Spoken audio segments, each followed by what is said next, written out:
बिस्मिल्लाहिर्रहमानिर्रहीम अल्लाहुम्मा सल्लि अला मुहम्मदिन व आले मुहम्मद। पाकिस्तान और भारत के दरमियान हालिया जंग जो तकरीबन 4 रोज़ जारी रही, उस जंग को अभी गुज़रे हुए 2 माह भी मुकम्मल नहीं हुए। 10 मई से आज दिन तक के समय तक आप ख़ुद अंदाज़ा लगा लें, इस 2 माह के मुख्तसर अरसे में कितनी चीज़ें सामने आईं और कितनी चीज़ें हमने आपके सामने पेश की। और भारत की तरफ से मुसलसल एक जो नज़रिया था कि ये पाकिस्तान जो क्लेम कर रहा है कि वो जंग पाकिस्तान जीता है और इंडिया को इसमें नाकामी हुई है, उसके ऊपर नरेंद्र मोदी की हुकूमत से लेकर के उनके जो गोदी मीडिया है उस तक हर एक ने झूठ का एक ऐसा अंबार, ऐसा बाज़ार गर्म कर रखा था कि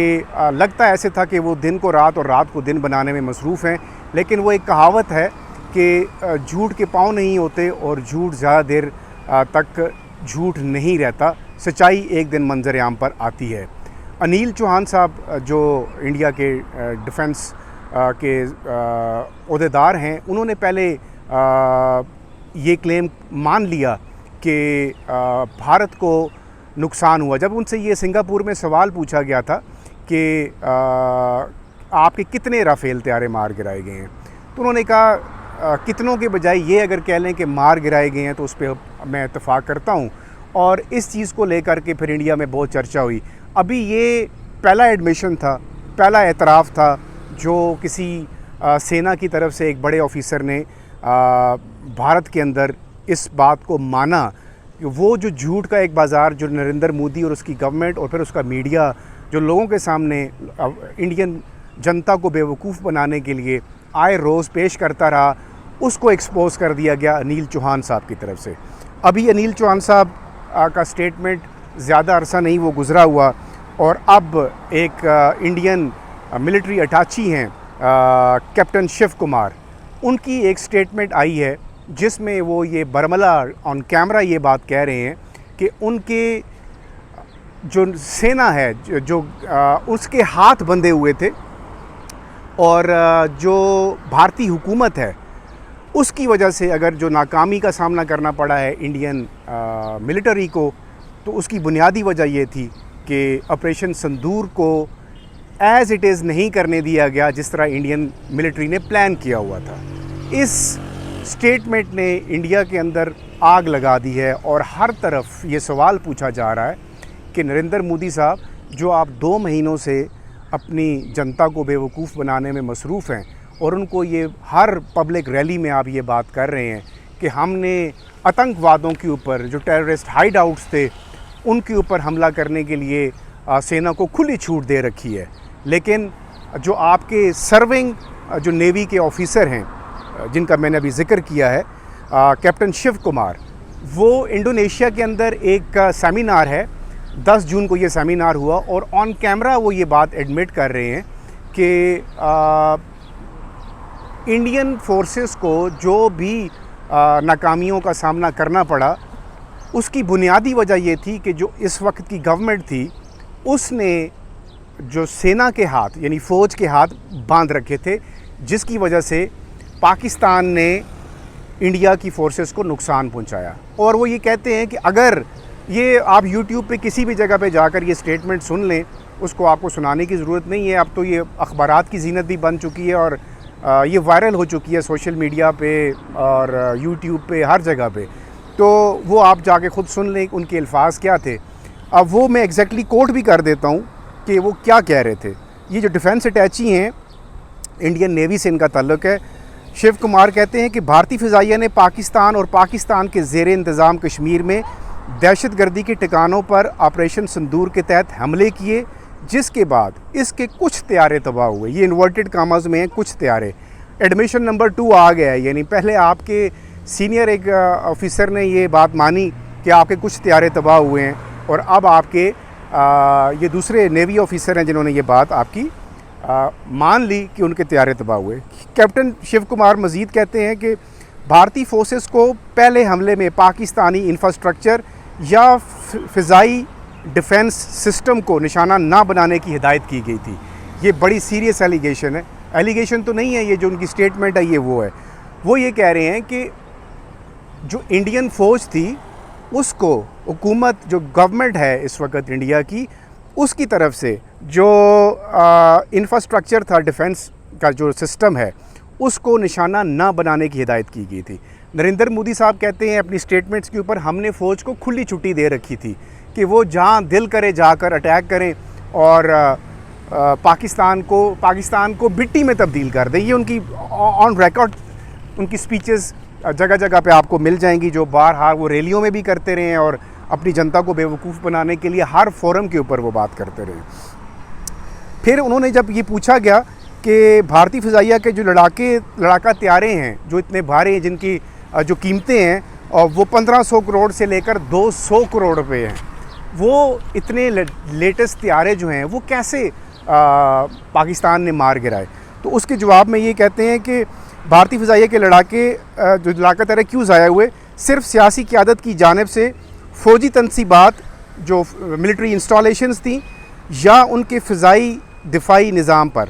यानी जो एयर डिफेंस सिस्टम था उस पर हमला ना करने की वजह से। यानी उनका मतलब ये है कि अगर इंडियन गवर्नमेंट अपनी फ़ौज को स्पेसिफिक टारगेट्स हिट करने का ना कहती तो शायद ये नुकसान उनको होता। तो अब उसके बाद वो मज़ीद कहते हैं कि इस नुकसान के बाद जब ये नुकसान हो गया, जब ये तैयारे गिर गए, जब आपके मुल्क के अंदर घुसकर पाकिस्तानी मिलिट्री ने अटैक्स कर दिए, आपका पूरे का पूरा जो इलेक्ट्रिक सिस्टम था, जो टेक्नोलॉजी थी, वो सारी अंधेरे में पूरा इंडिया बदल गया और अंधेरा छा गया, तो फिर सीज़ फायर हो गया। और फिर सीज़ फायर का भी क्रेडिट जो है वो डोनाल्ड ट्रंप साहब ले रहे हैं कि मैंने करवा दिया और मेरे कहने पे ये सीज़ फायर हुआ। कैप्टन साहब कहते हैं कि इस नुकसान के बाद भारतीय मुसल्लह अफ़वाज ने अपनी हिकमत अमली जो स्ट्रेटजी थी, जो मिलिट्री स्ट्रेटजी थी, उस वक्त तब्दील की। तो उस वक्त तब्दील करने का मतलब ये था कि उस वक्त बहुत देर हो चुकी हुई थी, उस वक्त तक इंडिया को बहुत भारी नुकसान पहुंच चुका था। अब इस स्टेटमेंट को, ये मेरी ज़ाती स्टेटमेंट नहीं है, आप इसको यूट्यूब पे हर्फ ब हर्फ मैंने उनको कोट अनकोट आपको बता दिया है। आगे आप माशाल्लाह सारे समझदार लोग हैं, पढ़े लिखे हैं, तो ज़रा थोड़ी ज़हमत करके आपने ये स्टेटमेंट सुन लेनी है। मैं भी कोशिश करूँगा अगर मैं इसी के बीच में ही आपको कहीं सुना दूँ कि उन्होंने ये स्टेटमेंट में क्या कहा है। अब ये स्टेटमेंट तो आ गई, हमारी एक ना मानने वाली जो पॉलिसी है और हम सच को हमेशा झूठ में बदलने वाले हमारी कोशिश होती है। मैं नरेंद्र मोदी साहब और उनकी कैबिनेट की बात कर रहा हूँ। और लोगों को, आवाम को कब तक आप बेवकूफ़ बनाएंगे। अब जो आपके ऊपर प्रेशर है वो इस वक्त ना सिर्फ जनता का प्रेशर आ गया है, बल्कि जो इस वक्त आपकी अपोजिशन है उसके पास एक बड़ा सॉलिड रीज़न आ चुका हुआ है। और ना सिर्फ अपोजिशन की बात मैं कर रहा हूँ, बल्कि आरएसएस के ऊपर से जो आपके माता पिता हैं, उधर से भी आपके ऊपर आवाज़ें उठना शुरू हो गई हैं। तो अब लग ये रहा है कि झूठ पर मबनी एक प्रोपेगेंडा जो नरेंद्र मोदी साहब ने इस पूरी एडवेंचरिज्म को लेकर के शुरू किया, एक फॉल्स फ्लैग ऑपरेशन की बुनियाद पर पाकिस्तान पर हमला किया, और इस हमले के नतीजे में इंडिया का जो नुकसान हुआ, उस नुकसान को लोगों के सामने लाने के बजाय ढिठाई का मुजाहरा करते हुए आपने लोगों से, आवाम से, जनता से झूठ बोला, और उस झूठ का बाज़ार आपने अपने मीडिया के ज़रिए जो है वो बर्पा किया। और आपकी कोशिश ये थी कि शायद ये सब कुछ करके आप हकीकत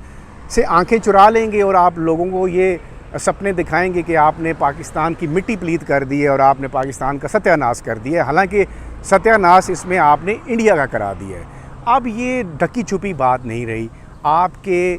हाईएस्ट फोरम से और जो हाज़िर सर्विस जो फ़ौजी हैं आपके, जो सोल्जर्स हैं आपके, जो मिलिट्री के ऑफिसर्स हैं, वो आपको ये सारी बातें बता रहे हैं। तो आपकी जो गवर्नमेंट है, मोदी साहब, वो इस बात को मानने के लिए क्यों तैयार नहीं है। लिहाजा आपके दिन गिने जा चुके हैं। इस वक्त गवर्नमेंट के ऊपर, नरेंद्र मोदी साहब के ऊपर बहुत सारे सवालात हैं जो अपोजिशन लीडर्स उनसे पूछ रहे हैं। और वो ये कहते हैं, एक सीनियर रहनुमा हैं पवन खेड़ा साहब, उन्होंने अपने एक्स जो साबका ट्विटर है उस पर लिखा है कि डिफेंस अटैची के रिमार्क्स बराह रास्त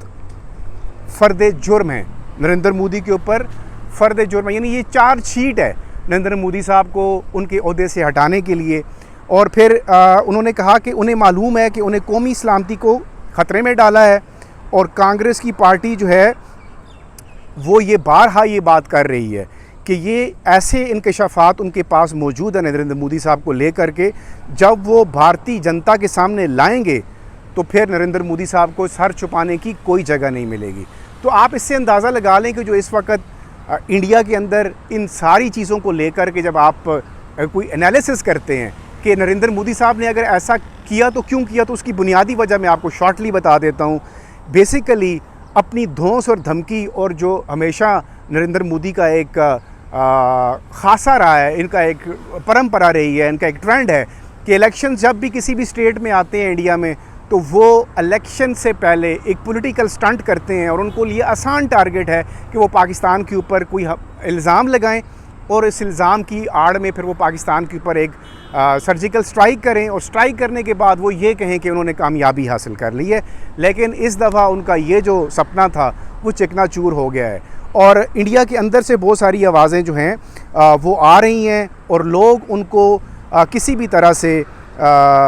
इस बात से स्पेयर नहीं कर रहे कि आपने जो इंडियन स्टेट है उसको दांव पर लगाया है। और इसी वजह से ना तो आप कोई ऑल पार्टीज़ कॉन्फ्रेंस के लिए अपनी तमाम जमातों को एक जगह पे बुला रहे हैं, ना आप जो है जो पार्लियामेंट का इजलास है वो आप नहीं समन कर रहे। तो इसकी बुनियादी वजह क्या है कि आपके पास सर छुपाने की, मुंह छुपाने की या मुंह दिखाने की कोई जगह नहीं रही है। और इस वक्त मैं आपको बता दूं कि अब नरेंद्र मोदी साहब के दिन जो हैं वो गिने जा चुके हैं, और अपोजिशन का जो प्रेशर है वो दिन ब दिन बढ़ता जा रहा है। और जितने भी इस वक्त पढ़े लिखा तबका है, जो डिफेंस एनालिस्ट हैं, जो लिखारी लोग हैं, जो वहाँ के समझदार लोग हैं, जो बड़े बड़े कॉलमिस्ट हैं, वो अपने अपने कॉलम्स में ये बात लिख रहे हैं कि इंडिया का इस रीजन के अंदर एक सुपर पावर बनने का जो ख्वाब था वो भारत को ले डूबा है। और सिर्फ पाकिस्तान के हाथों उसकी ज़िल्लत नहीं हुई, उसका पाकिस्तान के हाथों नुकसान नहीं हुआ, बल्कि ग्लोबली, इंटरनेशनली दुनिया को ये पता चल चुका है कि जो आरएसएस की सोच है और ये इंतहा पसंदी की, जो एक्सट्रीमिज़म की जो सोच है नरेंद्र मोदी और उसकी गवर्नमेंट की, और झूठ पर मबनी एक जो प्रोपेगेंडा है जो वो काफ़ी अरसे से पाकिस्तान के ख़िलाफ़ कर रहा है, और पाकिस्तान को आइसोलेट करने के चक्कर में ख़ुद इंडिया आइसोलेट होकर रह गया है। अब इस जो कौमी सलामती है इंडिया की, उसके ऊपर बहुत सारे सवालात हैं, और लोग फ़ॉरेन पॉलिसी के ऊपर बहुत सारे क्वेश्चन मार्क कर रहे हैं कि आपने